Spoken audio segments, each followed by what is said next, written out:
Di sebuah negeri yang makmur dan berkembang, terdapat sebuah kota yang penuh dengan kesesatan dan kezaliman.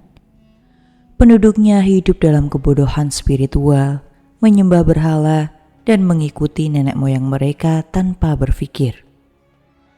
Mereka memiliki harta, kekuasaan, dan kehidupan yang tampak bahagia. Tetapi hati mereka kosong dari petunjuk ilahi. Hari demi hari mereka semakin jauh dari kebenaran. Tidak ada rasa keadilan di antara mereka. Yang kuat menindas yang lemah, dan suara kebaikan tenggelam dalam hiruk-pikuk kesombongan. Meski mereka diberikan akal dan hati untuk berpikir, mereka lebih memilih mengikuti hawa nafsu dan tradisi leluhur mereka tanpa bertanya, apakah ini benar? Allah dengan kasih sayangnya yang tak terbatas tidak membiarkan mereka tetap dalam kesesatan. Seperti cahaya yang datang di kegelapan, Allah mengutus para rasul untuk membawa kebenaran kepada mereka. Sebuah kesempatan bagi mereka untuk keluar dari jalan yang salah dan kembali kepada Tuhan yang Maha Esa. Namun, bagaimana mereka menyambut utusan-utusan Allah? Apakah mereka menerima kebenaran itu dengan hati terbuka atau justru menolak dengan angkuh? Dalam riwayat tafsir dari Ibnu Katsir, Al-Bahawi, dan Al-Tabari, disebutkan bahwa negeri yang dimaksud dalam surat Yasin ayat 13-29 adalah Antakya, sebuah kota besar di wilayah Syam. Kota itu sekarang menjadi sebagian dari Turki. Kota ini dikenal sebagai pusat perdagangan dan peradaban, tetapi juga sebagai kota yang tenggelam dalam kesyirikan dan keangkuhan. Penduduknya tidak mengenal Tuhan yang Maha Esa. Mereka menyembah berhala dan mengikuti nenek moyang mereka dalam kesesatan. Maka Allah dengan rahmat-Nya yang luas mengutus kepada mereka 2 orang rasul untuk menyeru mereka kembali kepada tauhid. Allah berfirman dalam surat Yasin ayat 13-14, "Dan buatlah bagi mereka suatu perumpamaan, yaitu penduduk suatu negeri ketika utusan-utusan datang kepada mereka. Ketika kami mengutus kepada mereka 2 orang utusan, lalu mereka mendustakan keduanya. Kemudian kami kuatkan dengan utusan yang ketiga, maka ketiga utusan itu berkata, sesungguhnya kami adalah orang-orang yang diutus kepadamu." Menurut beberapa riwayat tafsir, 2 rasul pertama yang diutus adalah Sodik dan Soduk. Mereka adalah pengikut Nabi Isa alaihissalam yang diperintahkan untuk berdakwah kepada penduduk kota tersebut. Keduanya datang dengan membawa ajaran tauhid, menyeru manusia agar meninggalkan penyembahan berhala dan kembali menyembah Allah yang Maha Esa. Namun, penduduk kota tidak hanya menolak, tetapi juga mencaci mereka dan menduduh mereka sebagai pembohong. Ketika kedua rasul itu berdakwah dengan penuh hikmah, penduduk kota malah berkata dengan sombong, "Kalian ini hanyalah manusia biasa seperti kami, dan Allah yang Maha Pemurah tidak menurunkan sesuatu apapun. Kalian hanyalah pendusta belaka." Quran Surat Yasin ayat 15. Mereka menganggap bahwa seorang manusia tidak mungkin menjadi utusan Tuhan. Bagi mereka, risalah yang disampaikan kedua rasul itu hanyalah kebohongan semata. Tetapi para rasul menjawab dengan penuh keyakinan, "Tuhan kami mengetahui bahwa sesungguhnya kami adalah utusan-utusan kepada kalian. Dan kewajiban kami tidak lain hanyalah menyampaikan dengan jelas." Quran Surat Yasin ayat 16-17. Namun, meskipun sudah dijelaskan dengan dalil dan kebenaran yang ada, kaum itu tetap keras kepala dan semakin menentang dakwah para rasul tersebut. Melihat bahwa 2 rasul pertama tidak diterima dan bahkan diancam, Allah kemudian mengutus Rasul ketiga untuk memperkuat mereka.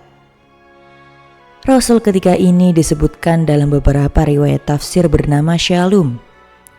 Ketiga utusan itu berdiri di hadapan penduduk kota dengan penuh kesabaran dan keyakinan, menyeru mereka kembali kepada kebenaran. Mereka berkata, "Sesungguhnya kami adalah orang-orang yang diutus kepadamu." Quran Surat Yasin ayat 14.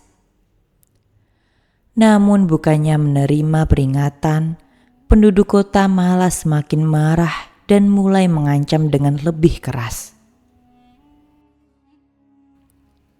"Sesungguhnya kami bernasib sial karena kalian. Jika kalian tidak berhenti berdakwah, kami pasti akan merajam kalian dan kalian pasti akan mendapatkan siksaan yang pedih dari kami." Quran Surat Yasin ayat 18. Penduduk kota menganggap bahwa kehadiran para rasul membawa kesialan bagi mereka. Mereka tidak ingin mendengar kebenaran dan lebih memilih tetap dalam kebodohan serta tradisi nenek moyang mereka. Para rasul pun menjawab dengan tegas, "Kemalangan kalian itu adalah karena kalian sendiri. Apakah jika kalian diberi peringatan, kalian menganggapnya kesialan? Sebenarnya kalian adalah kaum yang melampaui batas." Quran Surat Yasin ayat 19. Para rasul mengingatkan bahwa kesialan yang mereka rasakan bukan karena dakwah tauhid, tetapi karena kedurhakaan mereka sendiri. Namun, kaum itu tetap keras kepala dan berencana untuk menyiksa dan membunuh para rasul. Ketika penduduk kota Antakiyah menolak para rasul dan mulai mengancam mereka, kabar itu sampai kepada Habib An-Najjar, seorang lelaki yang tinggal di ujung kota. Allah menggambarkan momen kedatangan Habib An-Najjar dalam surat Yasin ayat 20. "Dan datanglah dari ujung kota seorang laki-laki dengan bergegas. Ia berkata, 'Wahai kaumku, ikutilah para utusan itu.' Quran Surat Yasin ayat 20. Habib An-Najjar bergegas lari menuju pusat kota. Hatinya dipenuhi dengan rasa takut dan harapan. Ia takut jika kebenaran yang dibawa oleh para rasul akan ditolak sepenuhnya dan umatnya akan ditimpa azab Allah. Namun, ia juga berharap bahwa seruannya bisa menyadarkan kaumnya sebelum terlambat. Habib An-Najjar adalah seorang tukang kayu yang dikenal sebagai lelaki miskin tetapi memiliki hati yang penuh iman. Ia hidup dalam keadaan sakit dan lemah, tetapi hatinya kuat dalam keimanan kepada Allah. Menurut tafsir, ia adalah seorang muwahhid, orang yang bertauhid. Di tengah masyarakat yang musyrik, Habib An-Najjar mendengar seruan para rasul dan tanpa ragu meyakini kebenaran mereka. Meskipun ia hanya seorang rakyat biasa, ia memiliki keberanian untuk membela para rasul di hadapan kaumnya yang zalim. Sesampainya di pusat kota, ia langsung menyeru kaumnya dengan penuh keyakinan. "Wahai kaumku, ikutilah para utusan itu." Quran Surat Yasin ayat 20. Ia meminta kaumnya mendengarkan dan mengikuti para rasul yang membawa kebenaran. Lalu ia menjelaskan mengapa ia memilih untuk beriman. "Ikutilah orang yang tidak meminta imbalan kepadamu, dan mereka adalah orang-orang yang mendapatkan petunjuk." Quran Surat Yasin ayat 20. Habib An-Najjar mengingatkan kaumnya bahwa para rasul itu tidak mencari keuntungan duniawi. Mereka hanya menyampaikan wahyu Allah tanpa meminta harta atau kekuasaan. Hal ini menjadi bukti bahwa mereka benar-benar utusan yang membawa petunjuk.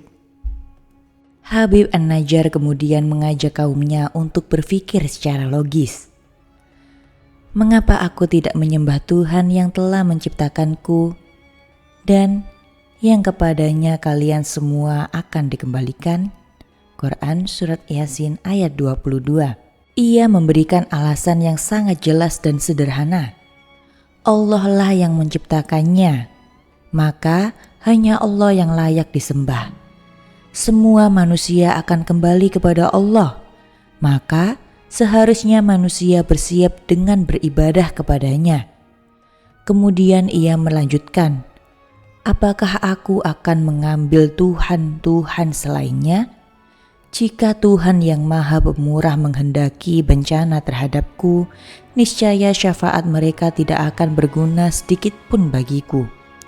Dan mereka tidak dapat menyelamatkanku. Quran Surat Yasin ayat 23.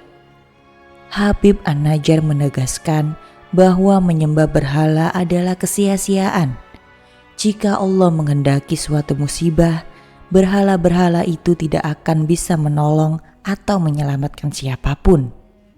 Lalu dengan penuh keyakinan ia menyatakan keimanan secara terbuka di hadapan kaumnya. Sesungguhnya aku telah beriman kepada Tuhan kalian, maka dengarkanlah pengakuan keimananku. Quran Surat Yasin ayat 25.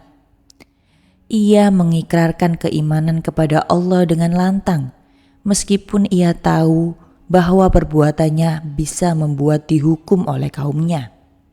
Sayangnya penduduk Antakya tidak tergerak oleh seruan kebaikan itu. Sebaliknya, mereka semakin marah dan menganggapnya sebagai pengkhianat agama nenek moyang mereka. Menurut riwayat tafsir, mereka menyeret Habib An-Najjar, memukulinya, dan akhirnya membunuhnya dengan kejam. Beberapa riwayat menyebutkan bahwa ia dirajam, dilempari batu hingga wafat, sementara yang lain menyatakan bahwa ia diinjak-injak sampai tubuhnya hancur. Namun, di saat ia meregang nyawa, Allah memberinya karunia terbesar. Begitu ruhnya dicabut, Allah langsung menunjukkan tempatnya di surga. Dalam surat Yasin, Allah berfirman, dikatakan kepadanya, masuklah ke dalam surga. Quran Surat Yasin ayat 26. Ketika melihat nikmat surga yang dijanjikan, Habib An-Najjar tidak marah atau menyesal atas apa yang telah terjadi kepadanya.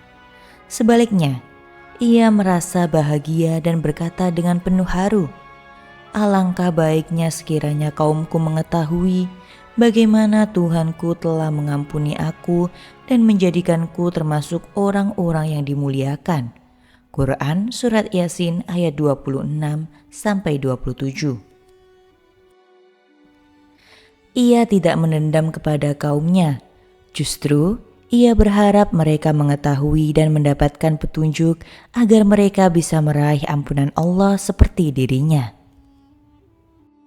Namun setelah mereka membunuh seorang hamba yang soleh, Allah tidak membiarkan kaum itu begitu saja. Allah menimpakan azab yang dahsyat kepada penduduk kota. Allah tidak mengirim pasukan malaikat untuk membinasakan mereka, melainkan cukup dengan satu teriakan keras yang membuat mereka semua mati seketika. Penduduk yang menolak para rasul dan membunuh seorang hamba Allah yang beriman hancur dalam sekejap mata. Negeri yang dahulu megah itu menjadi sunyi dan kosong, sebagai pelajaran bagi siapa saja yang menolak kebenaran. Habib An-Najjar memilih jalan kebenaran meski harus menghadapi ancaman. Ia tahu resikonya, tetapi ia tetap berdiri teguh membela para rasul. Keimanannya membawanya kepada kemuliaan, sementara kaumnya yang sombong justru binasa dalam sekejap.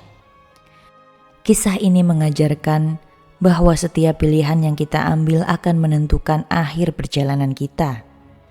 Apakah kita akan seperti Habib An-Najjar yang teguh dalam iman, atau seperti penduduk kota yang menolak petunjuk? Dunia akan berakhir, tetapi keyakinan yang benar akan membawa kita kepada kehidupan yang sesungguhnya. Itulah tadi kisah Habib An-Najjar. Semoga kisah ini menginspirasi. Kurang lebihnya saya mohon maaf. Wassalamualaikum warahmatullahi wabarakatuh.